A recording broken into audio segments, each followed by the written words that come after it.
Fala galerinha, beleza? Vamos aí para o vídeo 11, né? Revoltas nativistas, que é um tema que a gente sempre trata da seguinte forma. As revoltas nativistas, elas estão acontecendo nesse contexto pós-União Ibérica. Você tem esse pequeno mapa que tem algumas revoltas interessantes, mas não tem todas, que eu trato em aula. Faltando aí, por exemplo, a Confederação dos Cariris, está faltando a Revolta do Sal, a Revolta Manita, está faltando a Aclamação de Amado Bueno, e está faltando a Revolta da Cachaça também. Você tem aqui citadas mais conhecidas que têm se tornado referencial nos editais nos últimos anos. Mas, por exemplo, para a galera da PrEP, né, obviamente, cachaça, manita, sal aparecem na Gislaine. Então, tem boxes dessas revoltas nos livros do edital. Isso gera um problema sério, porque, afinal, se tem box dessas informações, isso pode aparecer nas provas. Então, assim, o que a gente pensa muito de revoltas nativistas? Revoltas que são associadas a movimentos insatisfeitos com o aumento do controle metropolitano. Você não tem uma proposta de independência, mas também você tem rebeliões que se incomodam com o fato de que Portugal está aumentando o controle fiscal, principalmente após a União Ibérica, porque afinal Portugal ficou numa situação econômica muito ruim. Então é importante a gente pensar essa característica, né? Que você cria o Conselho Ultramarino, em 1642, aumenta as medidas fiscais, isso gera como impacto direto as revoltas nativistas e sua eclosão. Entende? Você vai ter revoltas diversas, em vários locais, problemas diversos, e isso vai criar uma série de recursos, de situações, café para levantar, que vão ecoar na colônia, né? No final do 17, início do 18. Segunda metade do 18, você já vai ter revoltas emancipacionistas, que é a temática de próximo vídeo. Então vamos lá, vamos trabalhar, né? Vamos trabalhar. Questão 1. No início do 18, duas ocorreram no Brasil, as quais não manifestaram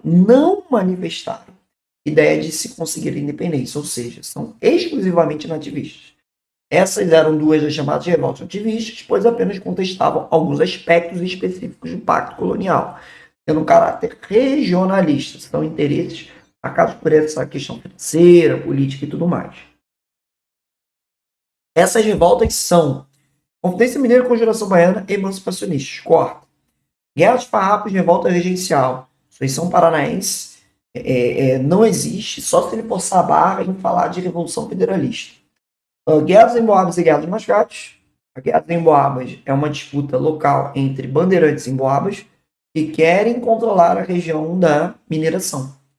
Você tem de um lado os bandeirantes, a liderança do Borba Gato, e você tem do outro a figura do Nunes Viana, né, liderando os emboabas. O Nunes Viana é chamado de governador das Minas pelos emboabas, incita os emboabas a atacar os bandeirantes. Os bandeirantes são atacados e é iniciada uma guerra, onde o principal evento, o principal marco, vai ser o famoso Capão da Traição. Local esse em que os bandeirantes vão ser massacrados. Isso vai definir a derrota bandeirante na região. O que os bandeirantes vão fazer como consequência disso? Vão explorar Goiás e Mato Grosso. Você tem uma revolta nativista que não fala em nada da independência. O problema é a disputa por Minas de Ouro, né? A Guerra dos Mascates é uma guerra mais complexa. A gente tem que pensar até os efeitos do Nassau para a região de Pernambuco. Nassau, Anderson, Nassau, porque Nassau modernizou tanto Recife, e após o Nassau, isso no século XVIII, no início do XVIII, os comerciantes de Recife vão começar a ter mais poder econômico do que os senhores de engenho de Olinda, falidos também por conta dos holandeses, já que os holandeses dão início a uma concorrência de produção açucareira nas Antilhas. E aí você tem um comerciante de Recife que ele quer ter um poder político, né? Porque o que acontece? Recife era subordinado a Olinda. Olinda ficava localizada à vila e Recife dependia das decisões olindenses. E quem estava no poder político em Olinda eram os senhores de engenho, falidos, com empréstimos, com dinheiro pego emprestado dos mascates. Então, olha como é que a situação tá escrota, né? Eu tenho senhores de engenho falidos, que dominam o poder político em Olinda e que decidem pelas mudanças em Recife.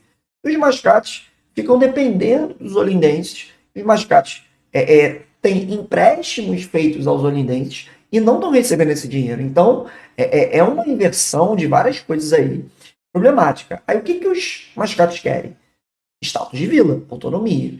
E os olindenses não querem. E aí, o rei de Portugal, em 1709, autoriza a instalação desse status de vila lá em Recife, né? E aí Recife se torna vila, se não me engano, com Dom João V, tá? Seria o caso de verificar. E Recife instala um pelourinho, né? E aí os olindenses, com a liderança do Bernardo Vieira de Mello, atacam a cidade de Recife, perseguem Mascates, dando início à Guerra dos Mascates, né? Dando início a esse problema lá na região.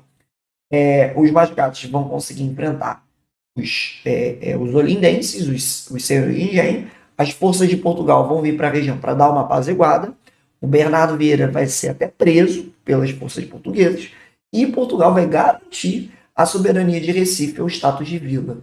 Então você tem uma guerra, a Guerra dos Mascates, que gera um problema naquela região. Por isso que eu tenho Gabarito Charles, né?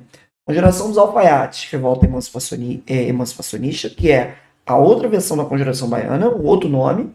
Cabanagem, revolta regencial. Fala de Sabinada, revoltas regenciais. Por isso, Gabarito Charlie, a única que eu tenho revoltas de ativistas nas alternativas. Beleza? Tranquilo?